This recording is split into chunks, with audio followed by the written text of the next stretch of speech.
당신의 인생에서 가장 완벽했던 순간을 한번 떠올려 보세요. 흑백 같던 세상이 갑자기 총천연색으로 바뀌고 평생을 기다려온 반쪽을 드디어 만났다는 확신이 들던 그 순간 말입니다. 그 사람은 당신이 좋아하는 음식을 좋아하고 당신이 싫어하는 것을 똑같이 경멸하며 마치 당신의 마음을 읽기라도 한 듯 가려운 곳을 긁어주었을 겁니다.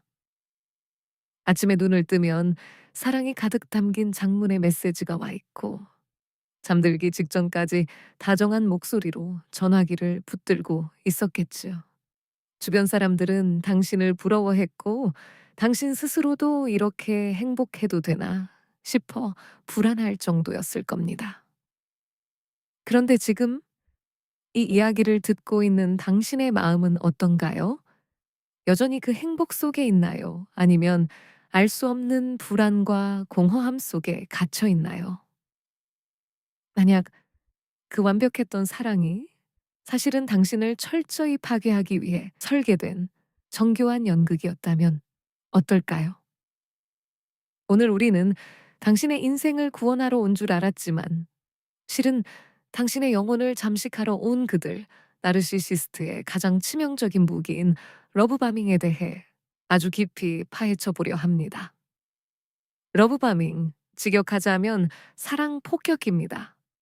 말 그대로 폭탄을 쏟아붓듯이 애정 공세를 퍼붓는다는 뜻입니다. 관계의 초반, 나르시시스트는 당신에게 엄청난 에너지를 쏟아붓습니다. 이것은 일반적인 연인들이 썸을 타고 호감을 느끼며 천천히 가까워지는 속도와는 차원이 다릅니다. 만난 지 일주일 만에 당신은 나의 운명이다. 결혼하고 싶다. 내 인생에 너 같은 사람은 처음이다. 라는 말을 서슴없이 내뱉습니다. 선물이 쏟아지고 하루 종일 연락이 끊이지 않습니다. 당신은 생각합니다. 드디어 나를 진정으로 알아주는 사람을 만났구나. 하지만 여기서 우리는 냉정하게 질문을 던져야 합니다. 과연 그 짧은 시간 안에 한 인간이 타인을 그토록 깊이 목숨을 바칠 만큼 사랑하는 것이 가능할까요? 나르시시스트에게 이 러브바밍 단계는 사랑의 표현이 아닙니다. 이것은 투자이자 사냥입니다. 그들은 본능적으로 당신이 무엇을 결핍하고 있는지, 어떤 말에 약한지, 어떤 위로를 필요로 하는지 냄새를 맡습니다. 그리고 거울처럼 당신의 욕구를 반사해서 보여줍니다. 이것을 미러링이라고 부릅니다. 당신이 예술을 좋아하면 그들도 갑자기 예술 애호가가 되고 당신이 과거의 상처로 힘들어하면 자신도 비슷한 상처가 있다며 거짓 공감대를 형성합니다. 당신은 그 사람을 사랑하는 것이 아니라 그 사람이 연기하는 이상적인 당신의 모습을 사랑하게 되는 것입니다. 이 완벽한 일체감은 당신의 뇌 속에 도파민을 폭발적으로 분비시킵니다. 마치 마약에 중독되는 것과 똑같은 화학적 반응이 일어나는 것이죠. 그리고 나르시시스트는 바로 이 순간을 기다립니다. 당신이 이 강렬한 쾌락에 완전히 중독되어 그 사람 없이는 숨도 쉴 수 없게 되는 그 타이밍을 말입니다. 그렇다면 왜 그들은 이렇게까지 에너지를 써가며 당신을 유혹하는 걸까요? 단순히 외로워서일까요? 아닙니다. 나르시시스트의 내면은 밑 빠진 독과 같습니다. 그들은 스스로 자존감을 채울 수 없는 텅 빈 존재들입니다. 타인의 관심, 칭찬, 숭배, 그리고 타인이 자신에게 감정적으로 종속되는 것을 보며 살아있음을 느낍니다. 이것을 나르시시즘적 공급이라고 합니다. 당신은 그들에게 사랑하는 대상이 아니라 그들의 텅 빈 자아를 채워줄 최고급 연료인 셈입니다. 러브바밍은 이 연료를 안정적으로 공급받기 위해 파이프를 꽂는 작업입니다. 당신을 세상의 중심에 올려놓는 척하지만 사실 그들은 당신을 자신의 통제 아래에 가두고 있는 것입니다. 이제 이야기는 끔찍한 반전을 맞이합니다. 당신이 그 관계에 완전히 헌신하고 그를 1순위로 두기 시작하는 순간 그 완벽했던 사람은 돌변합니다. 갑자기 연락이 뜸해지고 당신의 말에 시큰둥하게 반응하며 예전 같으면 귀여워했을 당신의 실수를 차갑게 비난합니다. 당신은 당황합니다. 내가 뭘 잘못했나? 그 사람이 요즘 많이 힘든가? 당신은 그 완벽했던 시절로 돌아가기 위해 필사적으로 노력합니다. 더 잘해주고 더 눈치를 보고 그들의 비위를 맞춥니다. 하지만 이것은 나르시시스트가 계획한 두 번째 단계, 바로 평가절하입니다. 잡은 물고기에는 더 이상 미끼를 주지 않는 법이죠. 그들은 이제 당신을 깎아내리며 자신의 우월감을 충족합니다. 당신의 외모, 능력, 성격을 미묘하게 비꼬거나 대놓고 무시하기 시작합니다. 심지어 다른 이성과 당신을 비교하며 질투심을 유발하기도 합니다.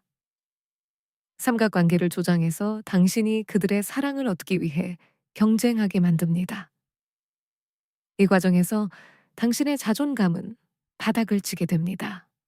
당신은 점점 자신을 의심하게 됩니다. 내가 너무 예민한 건가? 내가 부족해서 그 사람이 변한 건가? 이것이 바로 가스라이팅의 시작입니다. 그런데 여기서 정말 무서운 점은 무엇인지 아십니까? 그들이 100% 차갑게만 대하지 않는다는 것입니다. 아주 가끔 당신이 지쳐서 떠나려 할 때쯤 그들은 다시 초반의 러브바밍 시절로 아주 잠깐 돌아옵니다. 따뜻한 말 한마디, 작은 선물 하나를 던져줍니다. 심리학에서는 이를 간헐적 강화라고 부릅니다.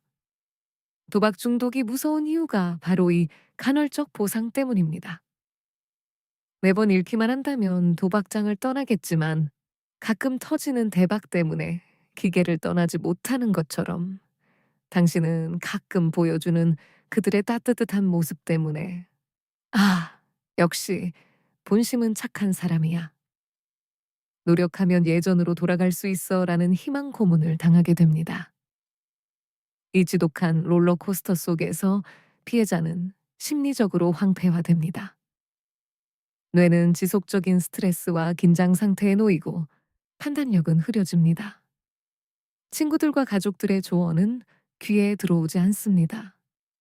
나르시시스트가 이미 당신의 주변 관계를 교묘하게 차단했거나 당신 스스로가 부끄러움 때문에 고립을 자처했기 때문일 수도 있습니다.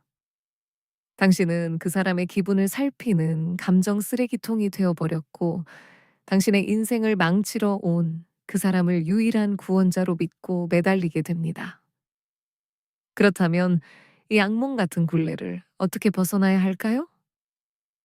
가장 먼저 인정해야 할 잔인한 진실이 있습니다. 당신이 사랑했던 그 사람은 처음부터 존재하지 않았다는 사실입니다. 초반에 보여주었던 그 완벽하고 다정한 모습은 당신을 낳기 위해 만들어낸 환상, 즉 페르소나에 불과합니다. 지금 당신을 차갑게 대하고 무시하는 그 모습이 바로 그 사람의 진짜 실체입니다.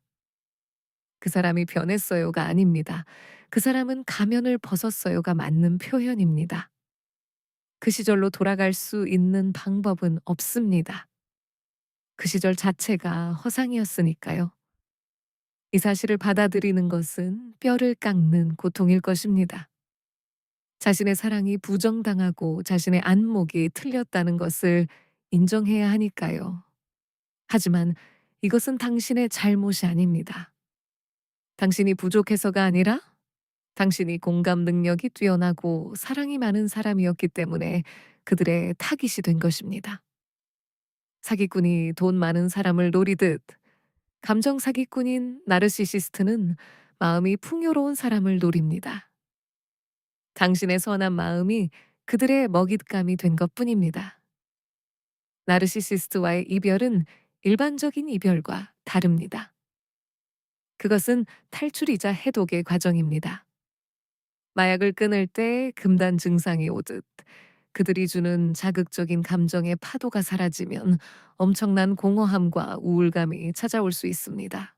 그들은 헤어지는 순간까지도 당신에게 죄책감을 심어주거나 끔찍한 악담을 퍼부으며 당신의 멘탈을 부수려 할 것입니다. 혹은 헤어진 후에도 아무 일 없었다는 듯 다시 연락해오는 후버링을 시도할 수도 있습니다. 이때 단호하게 모든 연락 수단을 차단하고 그들의 존재를 당신의 인생에서 지워버리는 노컨택만이 유일한 답입니다. 지금 이 순간에도 그래도 우리에게 특별한 무언가가 있었어 라고 믿고 싶은 분들이 계실지 모릅니다. 하지만 기억하세요. 진정한 사랑은 당신을 불안하게 만들지 않습니다.